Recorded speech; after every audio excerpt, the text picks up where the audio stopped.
My name is Eli Carter, and the first thing I noticed when I drove back to Maple Hollow was the sound, not the creek I grew up on, not the soft, busy hum of water over stones, but the hard, clinical clack of surveyor stakes and the distant thunk of heavy equipment, like somebody had put a zipper through my childhood and was pulling it shut. I stopped the truck on the gravel road and just stood there for a second, because you never think your memories will have a shipping address until you see them fenced off.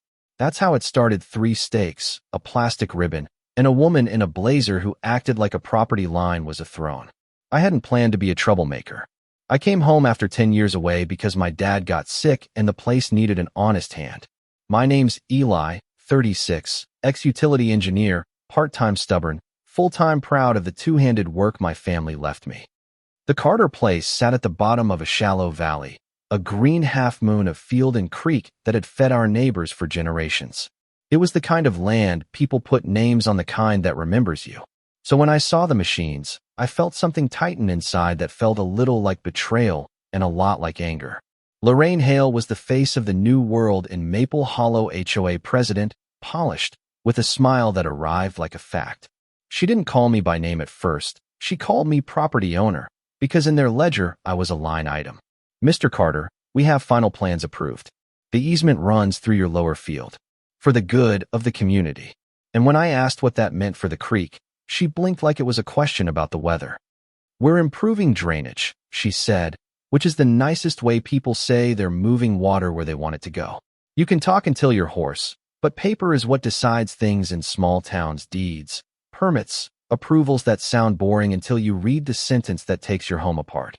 I went down to the county records and found a stack of documents, filings with dates and numbers and signatures I'd never heard of. There were nods to community benefit, and a developer I remembered from billboard ads, Bryce Monroe, whose smile was always on a brochure promising new lakeside living. What I didn't expect to find was an old survey from 1931, a scribbled note about a riparian legacy, and an odd, almost illegible clause in a subdivision amendment that suggested someone had quietly rerouted the natural channel decades ago. That discovery changed a lot. It wasn't just an argument over land. It was about membership in a story whose story counted, whose water mattered. Lorraine had motive, property values, a tidy subdivision plan, and a council that liked to keep things neat. Bryce had motive, expand the lots, pad the margins. And those motives, when combined with paperwork and a swear of confidentiality, can feel like a law of nature. Me? My motive was simple. I wanted our creek to run the way it always had, to keep the old willow where I whittled spoons as a kid, to keep the seasonal flow that fed Mrs. Delgado's garden 2 farms down. That should sound small, but when you watch a creek dry up, small starts to look criminal. I started documenting. It sounds dramatic: cameras, timestamps, late-night stakeouts, but that's often what fighting bureaucracy looks like. Methodical, 100 tiny yes or no facts that build a case. I walked the bank with my phone, took measurements, found the old bed hidden under silt, spoke to neighbors who still remembered where the muskrats used to live. I taped the ground where they'd dug, the culvert they'd installed, and the half-buried concrete that didn't belong there. Meanwhile, Lorraine published glossy community updates about land improvements and flood mitigation. Her words were warm. Her work was cold. There was a moment, in a grocery store aisle, when it escalated from paper and digging to people. Lorraine stood with her phone like a talisman, and in front of a pile of oranges she said, with that polite cruelty people call civility, "Eli, you're making this personal." I wanted to laugh, because of course it was personal. Everything worth fighting for is. But instead I said, quieter than I felt, "You made it personal when you started moving our water." She smirked like a judge handing down a sentence. "I'm protecting the majority," she said. "The majority wins." There's nothing like being told the community wants you gone to make you look around and realize how many people quietly feel the same way you do. Amanda, a neighbor with a business card that said environmental attorney in letters too small for her temper, showed up after I sent her an email with the survey scans.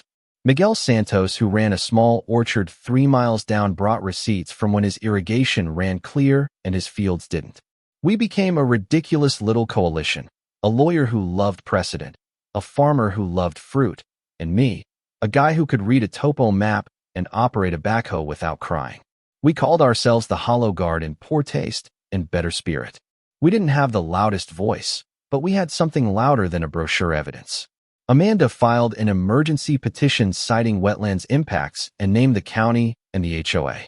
We pointed out the developer's omission in environmental assessments. We found emails that suggested meetings in motel parking lots where plans were whispered, and one voicemail where Bryce's project manager bragged about getting a friendly on the board. That was the crack in the wall where bureaucracy met hubris. Someone had been sloppy. The night of the sabotage is still sharp in my memory. Rain had been predicted, the kind that fills gullies and tucks itself into hollow beds, and we suspected Bryce's crew would accelerate their fill. Lorraine's private security, a bulky man with a voice like Knuckles, showed up at the gate to the lower field, asking who had business there. I told him, plain, that I was protecting my land. He sneered and said, "You don't own the whole world, Carter." People like that like to sound definitive. As if ownership is a louder voice than history. They came back at 2 in the morning with machines and concrete. We had cameras, and we had a neighbor with a flashlight steady enough to read the license plate of a truck that was supposed to be anonymous. When the sheriff arrived, the men had already spilled some cement into the channel, a stupid, dangerous sabotage meant to hide a reroute. The deputy cuffed one of them as they tried to run. That arrest made something else happen. Federal agencies that normally move river slow suddenly put on pace. Once you have a concrete dump, a late-night arrest, and an environmental lawyer filing claims, your story stops being a local squabble and starts being a systemic problem. The controlled release was the plan we took to make the creek speak for itself. Amanda drafted a legal notice, Miguel organized volunteers, and I put together a small engineering plan, a temporary spillway cut to show the natural flow could be restored without flooding anyone. Dawn the next day felt like an exhale. We opened the channel, and for a few minutes nothing happened but the world saying hello to itself again, water finding the stones, birds coming back to the bank, a neighbor crying into his coffee. Lorraine live-streamed from the other side of the fence, face tight with a smile she tried to sell to her followers, but you could see the panic in her hands. "This is unauthorized," she kept saying. The camera didn't make that sound carry weight. The courtroom was quieter than I expected. You imagine shouting, grandstanding, but the high-stakes parts were done with papers, and the arguments were sharp and small, a voice on a transcript, a time-stamped photo, a recorded conversation of a project manager saying, "Push it through." Bryce's lawyers argued about intent and statutory language. Amanda walked them through precedents like a teacher grading a lie. The judge read more than the law. He read the neighborhood. In the final moments, when the judge signed the injunction and described the easement as improperly altered, Lorraine looked at me like she'd been stripped of her script. It was less satisfying than jubilation and more like the final, small righting of a wrong. But endings in towns like ours are never neat. The court closed one chapter: restitution, fines, an investigation into Bryce's practices, but the community's moods are complicated. Lorraine resigned from the HOA and kept her network. Some people who cheered for us a year earlier kept their lawn signs and their Facebook opinions, and a few folks who liked the new houses still believe development is progress. We planted willows along the bank, the kind that will take years to root, and Miguel's orchard budded back. I walked the meadow with my hands in my pockets and could finally let some anger go, but a part of me stayed watchful. The creek is running again, and I can stand on the bridge and hear the same song my father whistled when he mended the fence. So here's the thing I want you to think about: what counts as community? Is it the majority with the loudest boardroom? Or is it the people who put food on the table and remember what was here before convenience arrived? Drop a comment below. Tell me what you think about property, power, and whether a community that silences people is a community at all. If you've ever fought for something small that meant everything, tell that story. If you like this kind of thing, share it. And if you don't, well, argue with me. Either way, keep the water moving.